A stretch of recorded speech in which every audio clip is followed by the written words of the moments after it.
Hello, you awesome people. This is Edward Zier speaking, and welcome to our last live webinar for 2015, Edward's Marketing Lessons and Wins. It's an absolute pleasure to have you here. It's been a very, very special webinar of mine that I've been planning for a short while now. And tonight's webinar is a bit of a different departure from some of my previous webinars. In a lot of my previous webinars, I generally talk about a given topic of some form to do with marketing, but this one, I sort of turn the spotlight within. And I sort of look at myself, and in this one, I'm actually taking a barrel look as to what I've done very well business-wise and marketing-wise in 2015, and what I haven't done so well business-wise, and really want to be upfront with you, authentic with you, and actually talk about what's worked for me and what hasn't. It's an absolute pleasure having you here tonight. As always, just to let you know, this fine webinar is of general advice only. So if you watch the webinar, please don't sit there and make a big decision and say, oh, well, that's because it's in Edward's webinar. Please talk to me. It's very important that if you have any great ideas and you want some advice on it, I'm here to help. It's important to note that I'm giving out some general ideas here and general insights into what works for me and what doesn't work for me, and I'd love you to apply it how you see fit. And remember, I am here to help, which is totally awesome. And what I do promise you tonight is life revolutionary. I'm still getting used to pronouncing it. Life revolutionizing marketing. This is my new tagline, which actually got launched yesterday, which I'm very excited about. And I actually invite you to take heed and pay and place close attention. Yes, I can speak English. It's been very exciting for me on a different note, actually. As of yesterday, we've actually released this new tagline, which has been very cool for me. A much deeper look at my business, and I actually found something interesting that you might want to pay attention to. My marketing was going incredibly well, but there was something missing. It wasn't quite strong enough, and this new tagline has taken us to that next level. And here's the reason why. The marketing strategy and business growth ideas will change your life and business and income for the better. It has helped so many people in improving their own success, and it can certainly help you too. So please pay awesome attention. And there's three core concepts that a lot of our marketing is about. Grow, succeed, and prosper. I want to help you get more profitable, high-value clients because at the end of the day, it's your clients who are paying you money. I want to make sure that you get the working satisfaction you seek, and I want to make sure that you and your family have the success you deserve. And I mean that in several ways. I don't mean that, you never see your family and they're all pissed at you or something like that. What I actually mean is that you're making great money and living life the way you want, which I think is very cool. This webinar's on the house, and just to let you know, at the end, I'm going to go through some options about how I can help you. Okay, so feel free to enjoy the content-rich component. At the end, I want to take you through several ways that I can absolutely help you kick butt. So please don't feel I'm going to leave you hanging. Absolutely not. There's some great ways that we can all work together. There's a few people on the line that I know, but quite a few people I haven't met. So to the new people on the line, it's absolutely great to have you here. I actually come from an original military and policing background. As I went through life, I left the technical side of things and became a corporate marketing director through all my many career changes. I got a postgraduate marketing from Monash University. I've worked in some pretty high-profile jobs, and I've actually, including some executive roles, and I've actually helped hundreds of business owners personally succeed and thousands throughout my actual webinars and workshops and that sort of thing. And I like saying this to people. I've slept in the Hilton and on business class flights, right through to park benches and in my car during my life. So I've been at the top, I then slid to the total bottom, and then I made a massive comeback, being way stronger than what I ever was. So just so you know, I certainly, I think I was to a point born with a silver spoon in my mouth, but it was taken out of me very quickly, and then reality hit. And that's been actually quite inspirational. A lot of the pain and that I've endured in my life, and it was very troubled. I was successful career-wise in my 20s, but I was also equally troubled. I got injured quite badly when I worked for the government, and all the trouble and pain that I went through actually coalesced into a purpose of helping people. So it's been very good. I found God and did the whole Jesus Christ thing in my mid-20s. It's a big part of what I do today, which I absolutely love. And for me, some of my big wins and achievements is, surviving in Sydney. I do a lot of charity work. I'm also a knight with the Order of St. John, the Templars. And also I've had a blog which has now been read by over 60,000 people. And on Facebook, I often get seen at least 10,000 times a day, and been very lucky to work in some high-end engagements. But tonight is not talking about me. I want to talk about you and some of the great ways and that I've learned, and also the things that I can help you. Now, what I want to do is I want to take it all back to where it all began, okay, with marketing and with Christmas and all that, right? I like Christmas. And to me, Christmas is not, and I did a bit of research. I like to, whenever I do a webinar and look into a topic, I like going back and looking to some theory of things. There's some quotes here, and I'm just going to shoot over them quickly. Christmas is a season not of only rejoicing, but of reflection, Winston Churchill. And Confucius say, by 3 methods we may learn wisdom. First by reflection, which is noblest. Second by imitation, which is easiest. And third by experience, which is the bitterest. So there you go. What I'm getting at is I've spent this Christmas absolutely reflecting. I've been actually working with clients today too, but I've been reflecting a lot, looking within, really understanding what I did well and what I didn't do so well. And this is one big point that I want to make. I do not like the statement and the charade of fake it till you make it. I remember hearing it some years ago when I did a coaching course, and that statement never sit well with me. And to this day, it actually sits very badly with me. And I've got a very firm stand against this statement. The whole fake it till you make it is an end justifies the means type of idea, which is, oh, just pretend that you're awesome when you're not, or pretend you're making all this money when you're not. I don't like it. It doesn't leave much room for open, honest reflection. I've always built my business on authenticity and just being direct and working with people, which has been incredibly good. And just so you know, I'm at the end of my 4th year full-time in business, and it's been a real interesting thing of consideration. My business has really improved in terms of profitability, margin, and exposure, and also working less hours too in 2015. And I had a very good review, had a really strong look at things, and what I've done is I'm actually going to start beating myself up at the start. Well, actually not beating myself up. And it's actually an interesting webinar. I've had this great conversation with many people. A lot of people think that talking about their mistakes is beating themselves up. I wouldn't say that at all. I think in business and talking more entrepreneurs, it's very important to objectively review what you're doing. If you nail something, great, acknowledge it. But if you stuff something up, you've got to equally acknowledge it too. And I find that people, and I've done this before too, so I'm talking from personal experience here, it can be very easy to sort of, gloss over what hasn't worked too well and sort of focus on, what does. So to me, I want to run through the 7 things I screwed up, the 7 things I've done well, and a few honorable mentions. And I want you to be the judge. And I want you to take out of it what you will and use it to revolutionize your life and your business next year. It's something I really invite you to do. And also as well, feel free to ask me questions. You got a little cool chat box there. Feel free to type in questions. I am here to help. So questions are great. In fact, I'll even say hello to you wonderful people. There we go. And if you are listening to this recording, my email is at the end of it. So feel free to email me too. So hello, everyone. Please ask your questions. The last webinar was very quiet. It was a solemn audience. So feel free to engage in this one. So here we go without further ado. My top 7 mistakes and lessons.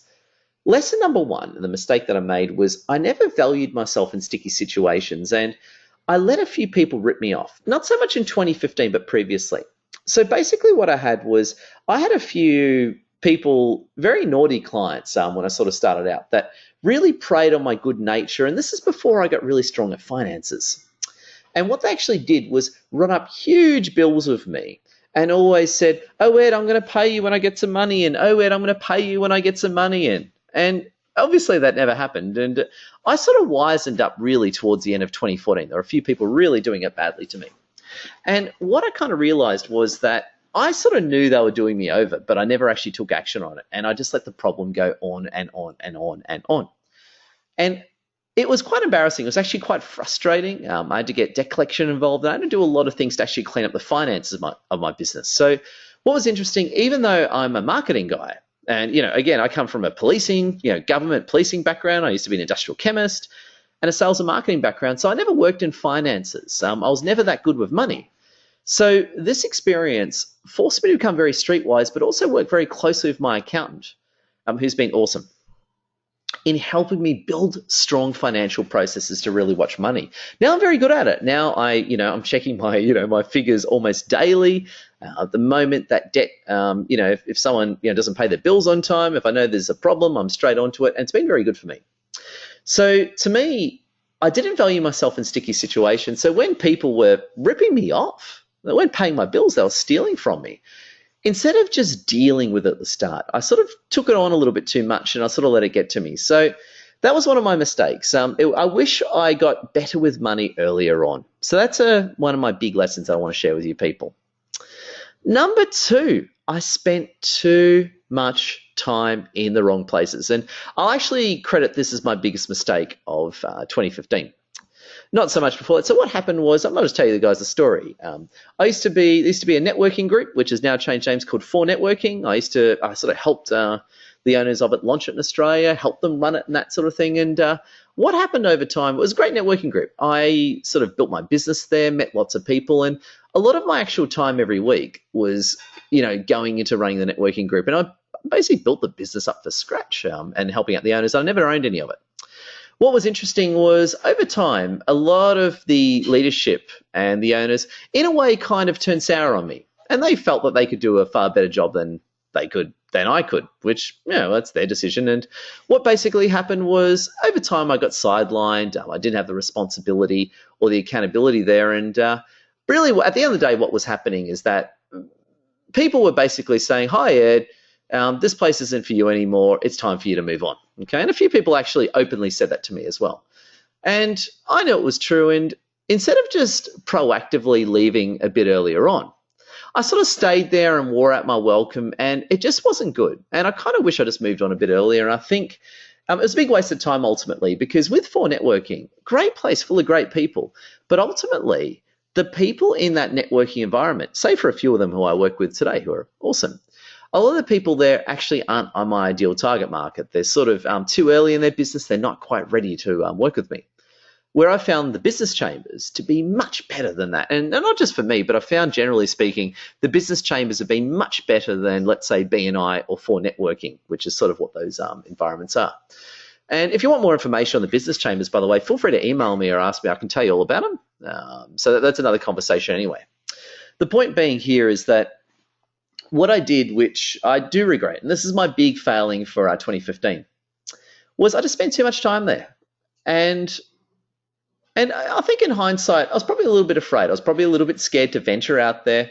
And I sort of felt like, well, I built the place and I should be here and I should get more out of it. Where in hindsight, I should have just, when I knew that people were showing me the door, I should have said, "Hey, I quit, have a good life and get out of there." I would have made a shitload more money if I did that. So to me, the big lesson is, make sure you're networking in the right places. I can't stress that enough. I don't recommend networking with poor people, which unfortunately, as much as I love them, a lot of the people were, and that cost me a lot of money and time. You want to make sure you go to the right environment. So business chambers are fantastic. And of course, it depends on what you're doing, right? Like using BNI as an example, if you're a massage therapist with a local shop, BNI might be very good for you. But generally speaking, for a lot of the high value service providers that, I'm sure a lot of you are on the line tonight, absolutely the chamber. So big mistake. What's interesting, I'm not the only one that made the mistake. A lot of people did. So just be careful, okay? Number three, trusted the wrong people. And this is a big mistake of mine. So I did that in several regards. I trusted the wrong people in personal relationship context, and that cost me a lot of time and really hurt me on a deep level. And also I trusted some of the wrong people in business, which I sort of touched on earlier. And, and a lot of people might look at this and feel that the solution is, oh, well, don't trust anyone and don't get close to anyone ever again. I don't recommend that, because the reality is that you have to trust people, you have to work with people. But what I find is that trust is important, but you got to place it carefully. But you also have to be very streetwise too. It was very, very sad what happened to me. I had someone, basically, a few people actually take advantage of me in a real personal nature, and it hurt. And it cost me a lot of time and money. And that time and money could have all been put into working the chambers and working Facebook to really get myself going. So please be careful. Be it it's, you're in a, like a relationship with the wrong person, or you think you are, or, a friend does something to you. Everyone's got their own sort of stories of people screwing them over. And I just ask you, please be very careful on this point. It really did hurt me and cost a lot of time and money, and something I just want to cover off on. And obviously you can tell by my voice, there's a lot of pain there that's still around that, which is something that I sort of deal with every day. But we're getting there. Lesson 4, I under-leverage social media and I use Facebook to a mere fraction of its potential. Now, for me, I did not use Facebook that well, actually. I had a big community and a big following, and people would hit like a lot, and I thought I was wonderful. But ultimately, I wasn't putting out enough of the right content to actually turn my, people liking my page into some sort of client or sale or whatever the case may be. And also as well, I spent too much time trying to throw money at Facebook and not actually producing great content. So I'll probably talk about this a bit later on, but I'll just sort of cover off right now. What I do now is, and it's not just me saying this, Facebook openly has said this, and they say it many times, video is the thing on Facebook right now. So I do a lot of video on Facebook. I do usually, 3 to 5 videos a day, which works great. I write my blog every day and share it. And the content's now working really well for me. So I get a lot of leads, I get a lot of interest. So this side of the business is going incredibly well for me now, and something I'm very proud and happy with. So it's interesting. Really under-leveraged it. And Facebook isn't the be-all and end-all. You might be more of an enterprise person.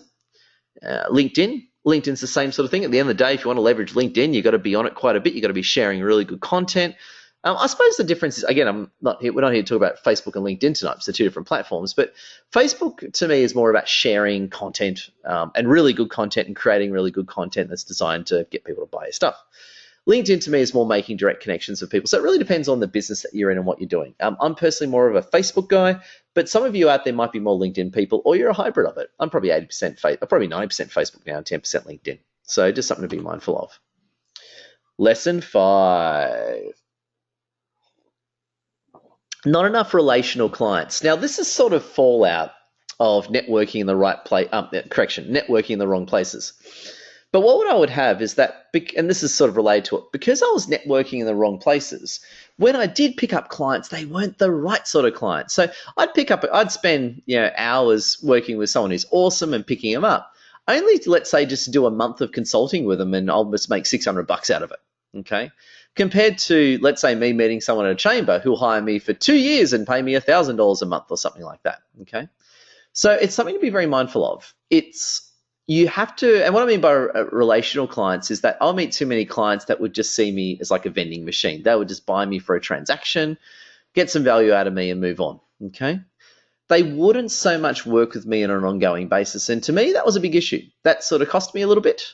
Having too many of the wrong clients. And I'd say probably it wasn't a huge problem, but there was probably a good third of my business was coming from the wrong sort of business owners. So that was something I picked up on and really have dealt with, and it's just been fantastic. Okay, so to me, again, it comes down to having a really good marketing approach where you're attracting enough clients, full stop, and B, making sure you have relational clients and not transactional clients. So this is, again, fallout of the other one. Lesson number 6.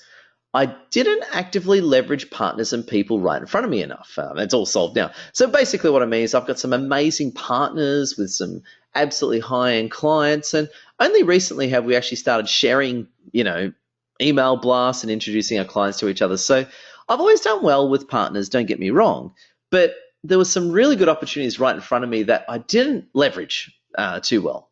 So, and basically what it meant is that there's just money on the table that I'm not grabbing, just great business opportunities and instant access to high value clients that I didn't quite leverage. But that's all fixed now, so I sort of dealt with that. So my lesson from that is being really perceptive about what's in front of you and making sure you're not overlooking the basic opportunities. Okay. And lesson 7. I was over-relying on social media to save me. Nuh-uh. So in other words, and this is the funny bit, I wasn't using Facebook quite correctly. I certainly am now, that I can promise you. And what I was doing was I wasn't using social media correctly, and I sort of was hoping that, the social media will kick in and it'll make all my money. No, it didn't quite work out that way. So there were some of the things. So just as a quick recap before I go to the positive stuff, just so we can go over it. Lesson 1, I didn't value myself in sticky situations. Lesson 2, I spent too much time in the wrong networking events. Lesson 3, I trusted the wrong people and didn't protect myself enough. Lesson 4, I didn't leverage social media correctly and use it enough, okay? Lesson 5, not enough relationship clients, too many transactional clients. Ooh, that hurt. Lesson number 6, I didn't actively leverage partners and people in front of me enough. And lesson 7, I was thinking too small and over-relying on social media. So these all things contributed to my, slowed me down success-wise. So there you go. That's the negative side of things. And now I actually want to go through the positive side of what I did and what worked incredibly well. So if you got any questions, please get them through. But now I'm going to talk about the things that I look at myself and said, not bad, Ed, you did incredibly well. And some of these are standalone wins, and some of these are actually sort of related to some of the losses. So one thing I was very good at, and I highly recommend, and I look at myself and I commend myself on this one. I was absolutely fantastic at defending myself when people screwed me. So even though I did have some people try and screw me, I fought back really hard and I kicked their asses and I really won, and it was freaking awesome.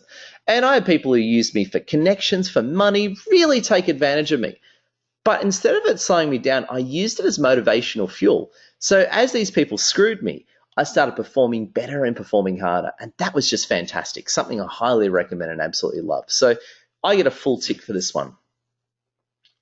Number 2 was embedding into the business chambers. When I realized my networking wasn't quite working out and I was in the wrong places, I then said to myself, okay, forgetting online for the moment, what am I going to do to actually pick up high value clients? And I worked out the business chambers were the place to go. And I absolutely nailed it. Okay. And I found that the business chambers were exactly the place to go, and it worked incredibly well for me. And I got an awesome question coming in from Jennifer Bassett Smith. Thank you. Oh, no, I'll answer it now. She said, question for me later, but I'd love to answer it now. And I'm just going to read it out. Hope you don't mind. Awesome, Jennifer. A question for you, Edward. And I'm sort of paraphrasing here. I didn't quite understand. She's saying, okay. Thank you, Jennifer. Love your work. I didn't quite understand the difference between your 4 networking and BNI and why BNI suits us more than 4 networking.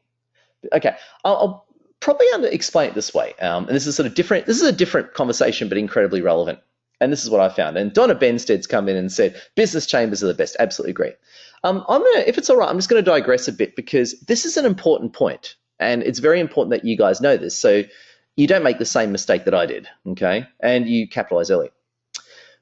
Places like BNI, which is Business Networking International, 4 Networking, which is actually going through a name change, so it doesn't exist anymore in Australia, Success Women's Network, She Business, they're basically what you call entrepreneurial networking groups. So the entrepreneurial networking groups are usually generally breakfasts, not always, and they usually consist of generally startup single business owners that are in their startup phase of their business. Some of them might have 1 or 2 staff, but generally quite small business owners that you get there.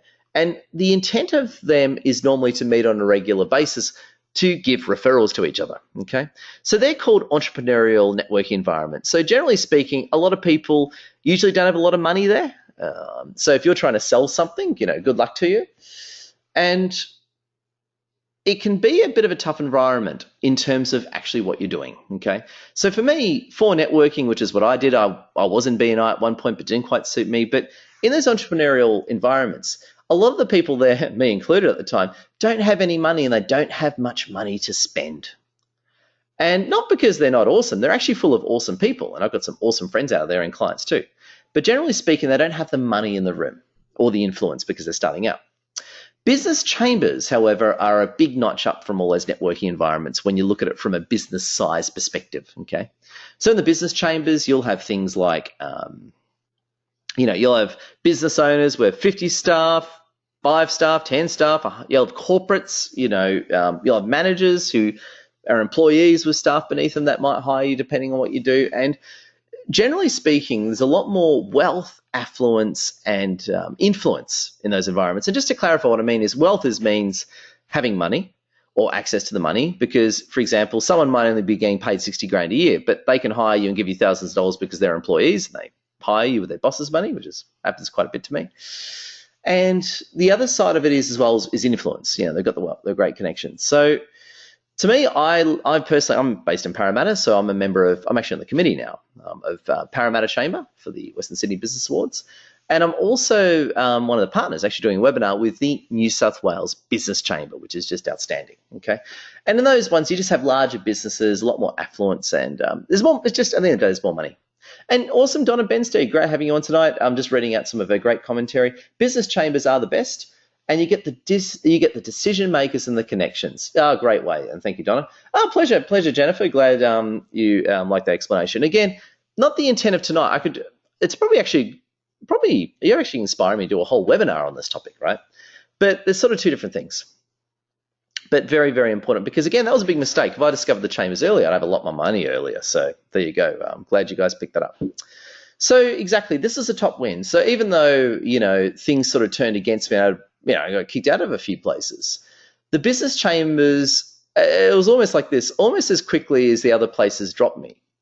The business chambers just picked me up, and I think it came down to this, and it's not, and I don't blame the other places for dropping me at all. I don't agree with it, but I also equally don't blame them. It got to the point where I didn't fit in there anymore. I was a bit big for the environment. But the business chambers just took me in, and they were better. So it's just been fantastic for me, okay? Picked up a lot of high-value clients, which has just been awesome. And I'm not being sour grapes, too. At the end of the day, they did what they did. But I'll tell you now, business chambers is where it's at. Absolutely. Wins and successes number 3. What I did was I ramped up my live webinar program. I started doing live webinars every fortnight and started doing a few seminars and doing a lot more public speaking.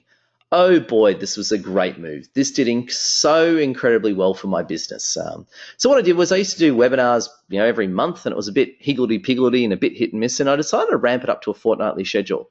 It was hard when I did it. I think I did it in about October from memory or something like that. Might have been August.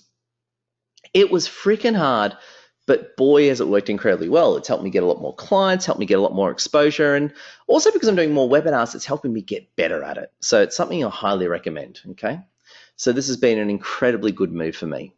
So the live webinars, which you're on now, or you're listening to a recording of it, the fact that you're here tonight or listening to it means it obviously works quite well, because it depends on what you do.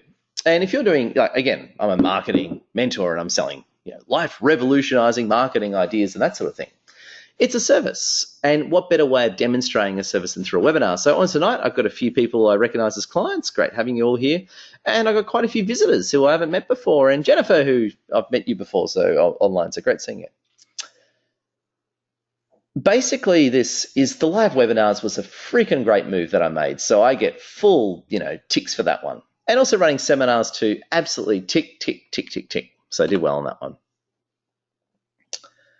4, I cleaned up the business. So I had a lot of old debt. As I mentioned before, I ended some bad old business relationships, even personal relationships too. I handed over debt to formal collection. And what happened is the profitability of my business went through the roof because I was actually getting I put out an invoice saying, please pay me. People would actually pay it. So I was actually getting paid.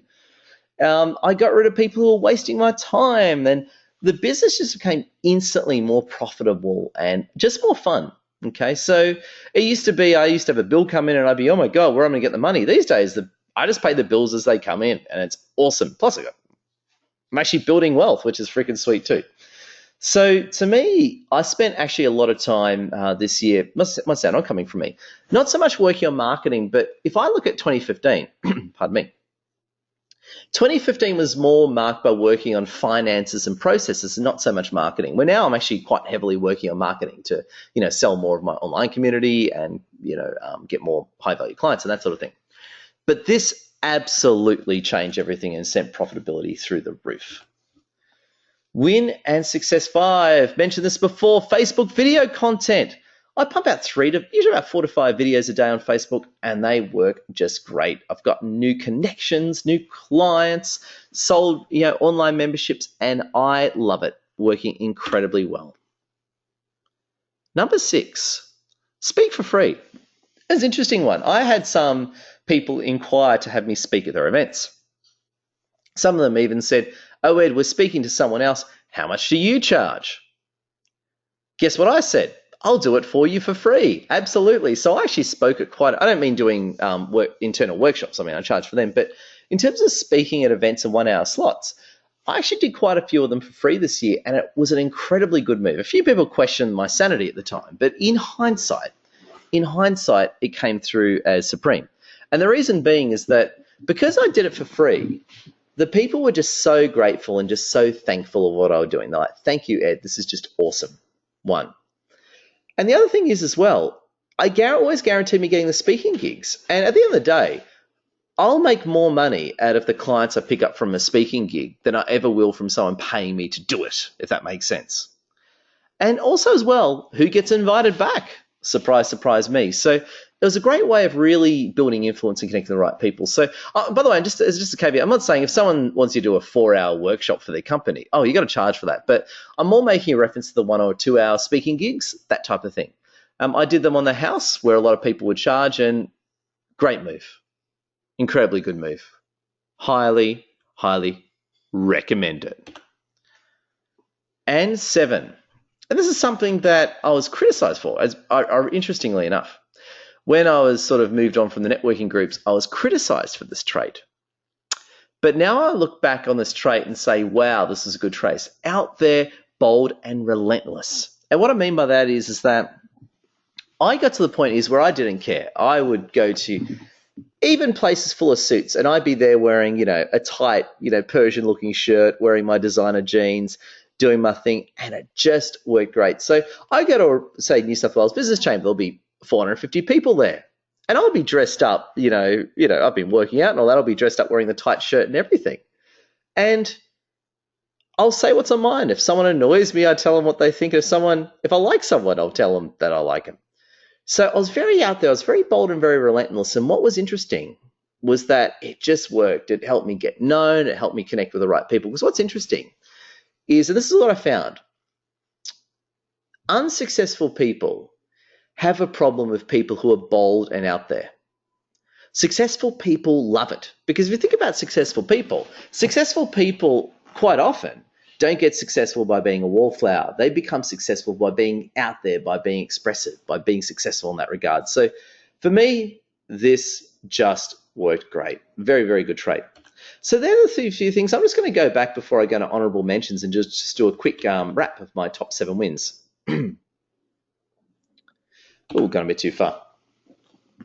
I was resistant to opposition and I defended myself. Great move, Edward. Number 2, I got right into the business chambers. I didn't just join them and visit a few events. I'm already booked in to do my first webinar of New South Wales Business Chamber. I'm on the committee of Parramatta Chamber, so I didn't just go there as a visitor.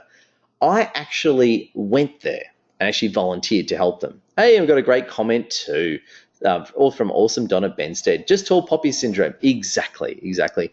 And in a great way, I didn't even think of that till you said it, Donna, but yeah, exactly. It's the moment you start succeeding, good, abundant people will support that. Poverty-minded people will go into tall poppy mode. And yeah, I think we all agree that's what happened to me. That's what most people say. Number 3 is live webinars and seminars for exposure. It's just fantastic. Okay, great move. Number 4, I cleaned up the business, focused on finances. Now I'm very good at that, right? I still got a bit of, I won't ever be perfect. Again, I'm a marketing guy, but it's pretty good. Very happy with it. Costs are in control, getting the money in. Facebook video, I have nailed this. I have absolutely nailed Facebook, and it's something that I'm very, very proud of. It's going really well for me. Number 6, speaking for free, within reason, being generous. Great move. And 7, out there, bold and relentless. Again, highly recommend it. Being the quiet wallflower isn't going to help you in this regard. And there you go. They're the main things. I just got a few honourable mentions too. These are some of the things that I did that worked incredibly well for me.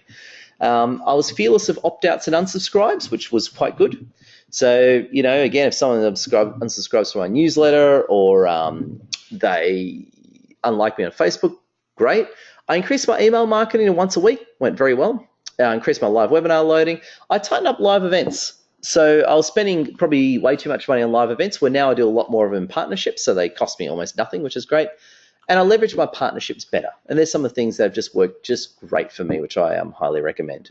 So there you go. Feel free to get your questions through. What I'm going to do is now, please type out your questions, get them through to me, because what I'll do is I'm actually going to go through a few ways in which I can help you if you're not an awesome client already. So please, while I'm doing my big sales pitch, feel free to type out questions, and I can answer them too in 2 ways. Now, one thing I want to say is before I sort of wrap things up is feel free, and the recording will be coming out, okay? So this will be a recording of this.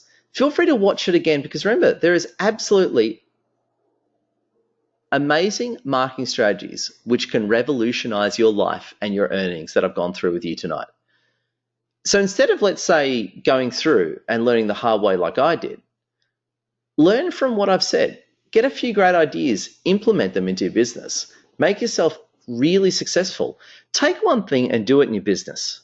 Do it now. Take some form of action on it. I can promise you it can work incredibly well. So, hey, got a few great ways that we can help each other. So first thing is that, as I was sort of saying, you can leverage my knowledge and get advice from me to take years off your business journey. You can build a profitable marketing plan with me. And I can be there to help you with accountability and guidance in your business. I teach life revolutionizing marketing strategies and ideas that have changed the lives of many. I've got plenty of testimonials. Feel free to visit my website. There's a lot of information supporting the great work that I've done. And even as well, if you need a bit more convincing, more than happy to give you the numbers of some of my clients. You can have a chat with them and they'll tell you all about how we sort of work together and give you that different perspective. Okay. One of the most common ways that I suggest to people in working together is my online community. I highly recommend it for most. It's called the Awesome Marketing Vault by Edward Zia. It's a perfect place to start for many entrepreneurs, and it has a range of top 6 and 7 figure sales and marketing strategies. And I've had people access the vault, buy the vault, and they've just taken one idea out of the vault and implemented it in their business, and they've totally transformed their earnings. They've totally transformed their lives out of it. It's just amazing. A real product that I'm quite proud of. It's something I'm very excited about. And if you check out the vault, it's at my website, excellenceabove.com.au. It's got 10 modules in it, which is just great. It talks about small business marketing strategy and planning, how to get your products right, services and pricing, how to get your image, wording, how to put together a 9-day action plan, a lot of the Facebook and LinkedIn strategies, websites and online marketing, business networking, face-to-face selling, and even a little bit of mindset, which I find is quite important. You got videos, PDF downloads, and also what I love about this is you get direct, unlimited email access to me. So you can read the materials, or view the materials, read them, and you can email me. You can email me your questions. So you might read something, think about your own business, say, Ed, I'm doing this in my business. What do you think? And it's just great. It's a really good way of doing things. And this is all from my website. So as a recap, you get profitable strategies and powerful content. You get the marketing mentoring. If you like, you can access my Facebook group and ask questions through there. I can add you directly. Or you can get direct email support as well. And also the first 30 days is a money back guarantee. So, which is really good. It's just $97 a month and you can pay through PayPal, which is just great. So look, if you're interested, I'd love you to check it out. I usually recommend it. Go to www.excellenceabove.com.au. Highly recommend it. So it's a really good way of doing things. And please get your questions through as well. I can see some questions coming through, which I'll answer all at the end, which I'm always done. The other one is personal mentoring of Edward Zia. And in this scenario, this is myself working with you directly, helping you with marketing, sales, and business success. So basically in the scenario, it's my job to be as high level and strategic as possible, right through as detailed as need be to ensure that you succeed. So what this might involve, for example, is quite often with my clients, we actually build a strong marketing and business plan just to make sure you know exactly what to do and what not to do. So that's in there. And this is where it sort of diverges for all the different clients I have. With some clients, I play more almost business mentor, where it's more in the respect of guiding them, holding them accountable, and teaching the latest strategies for their own use. And with some clients, it's almost the opposite. They may not need me for the mentoring at all, but it's more, hi, Edward, I want you to help me nail Facebook. I want you to help me nail blogging. I want you to help me write some website content. I want you to help me nail lead pages. I want you to help me sell better. Okay, so it tends to vary. Everyone's quite different, and you'll have an idea of what my skill sets are and how they can work. So the thing is, even though the marketing strategy is quite common, the application is quite different to everyone. So again, a very good way of doing things. Starting at $550 a month plus GST, it's a great way if you're interested in getting into it. So if that's something of interest to you, be it the Vault or this, you got any questions, feel free to contact me. We can have a chat on the phone or whatever the case may be and sort out what suits you. So yeah, so it's all set up that way. And hey, I'm going to go through the questions now. So thank you for getting them through. All right. So Jennifer Bassett-Smith. Okay, Jennifer Bassett-Smith. What Jennifer Bassett-Smith is asking is the difference between relationship-based and transactional-based clients. Okay. In short, the way I look at it is a relationship-based client is someone that you're friends with, and a transactional-based client is someone who you're probably not friends with. Okay. Very good way of putting it. So I've had clients, a lot of my clients I've become great friends with because that's just the nature of how I work and how they work. And by us becoming friends, it's actually better for everyone. We enjoy the work and we actually generate better quality of work working together. So I've had a few people say here and there, you should never be friends with there's no such things as friends in business. Oh, bullshit. That's bullshit. Absolute crap. If I speak to some of the multimillionaires that I work with, they're the first to say you should be friends with your clients. So, usually it's the poor people that say you should never be friends with your clients. The reason why they say it is because they don't have any clients to be friends with. So there's just something just to be mindful of. So that's the way I look at it. A relationship client is someone that you're quite connected to. Usually you're friends with, you've got some kind of working relationship with. Transactional is when they just come along and, just buy something and leave and don't really care about you. That's good. Tell me, Jennifer Bassett-Smith, what do you actually do? Jennifer Bassett-Smith's come back with a counterpoint. I don't think that would work in my kind of business. I don't think it works in every kind of business. Okay. Jennifer's got a good counterpoint. I love counterpoints, so please get your counterpoints through. Recruitments. You can't be friends with your candidates. Okay. So just so you know, Jennifer has come through and said, look, Ed, I don't think this will work for me. You can't be friends with your candidates. And she's in recruitment. Well, I wouldn't actually see your candidates as your clients, actually. I would see candidates as the actual product that you're placing. Your actual clients are the people that are actually paying you to place them. So with your candidates, absolutely. If you're a recruiter, let's say you're a recruiter and you've got the contract for Microsoft Australia, right? Or let's say hypothetically you hire salespeople for Microsoft New South Wales and you've got the contract for that, which I imagine would be an awesome contract. You want to be best pals with the HR manager or whoever's hiring you from Microsoft. You want to be best friends with them because that's the hand that's feeding you. And the closer you can get to that person, the better.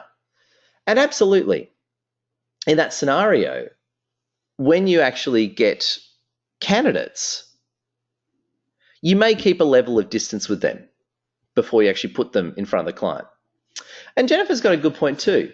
My clients are also often my candidates. What do you mean by that, Jennifer? Keep going. Are you saying that your candidates are giving you money to get a job? This will be interesting if that's the case. Okay, no. So Jennifer answers no to that question. So I'm not sure. How can I say, Jennifer? I love where you're going, by the way. Someone can give me a recruitment job and you let her be a candidate looking for a job. Okay, I get it. So Jennifer's saying, for example, if I can understand, she might, let's say, have a client, become friends with him or her, and then place and then get candidates and get him or her a good candidate and fill a job, which is good. I would encourage you to be friends with the actual employer. And let's say an employer tragically loses their job and becomes a candidate. Well, just because they're a candidate doesn't mean you stop being friends with them, but obviously you just make sure you maintain a professional relationship and working with them. So I hear what you're saying. Interesting point. I think it might be a bit of a definitional issue, Jennifer. What I'm kind of getting at is that, it's probably a definitional issue here. You might use the word client, but what I mean by client is usually the person giving you the money. So you're a recruiter, you're hired by someone to get them new soldiers. I'm not saying you should become best pals of the soldiers because in that scenario, they're the actual product. But your absolute clients, the people giving you money, absolutely, you become friends with them. And if they end up becoming a soldier due through some turns in life, which has happened to me, which I can relate, you don't divorce them, but obviously you just monitor that. But you just got to remember, I'll look at it this way. If someone's giving you lots of money, you really want to be friends with them. It's usually a good idea. It's something I highly recommend. So, that's good. No, great. No, pleasure, Jennifer. It's good discussion, Jennifer. I like the way you think. And I just want to give a quick shout out to Jennifer too. I love it when people say that. It's like, hi, Ed, I'm not sure about this. Boom. So thank you. It's really good because it's really through these sort of discussions that, hell, if I'm wrong, I'm the first to admit it, right?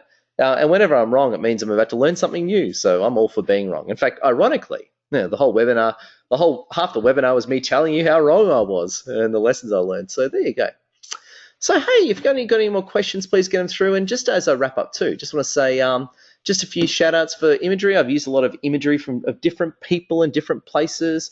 XCOM 2, Spock, Eric Cartman, Fallout, Vault Boy, Martha Arafin. So as you can see here, I just want to give thanks to a lot of people I've used their imagery. They're totally awesome. And even though I've used their imagery, I just want to say thank you to them. And they're just totally wonderful. So there you go. I think we are coming to the end of tonight's webinar. It's been an absolute pleasure having you here. It's been quite a marathon. It's been an absolute pleasure having you all here. And hey, yeah, just to let you know, feel free to check out my website. You can email me there. And like always, I absolutely love being hired. So if you absolutely need my help, I would absolutely be honored to help you. And also, so please, if you see my posts on Facebook or anything like that, please share it. The more I can get myself out there, the more it's good for everyone. So there you go. Thank you for a fantastic evening. It's great getting all your questions through. If something comes to mind afterwards, feel free to flick me an email. It's all right there. And just want to say thank you for being a great audience. Have a wonderful evening, and the recording will be available. So tonight, you've learned some absolutely life-revolutionizing marketing strategies. Put them to use and turn your luck into maximum success.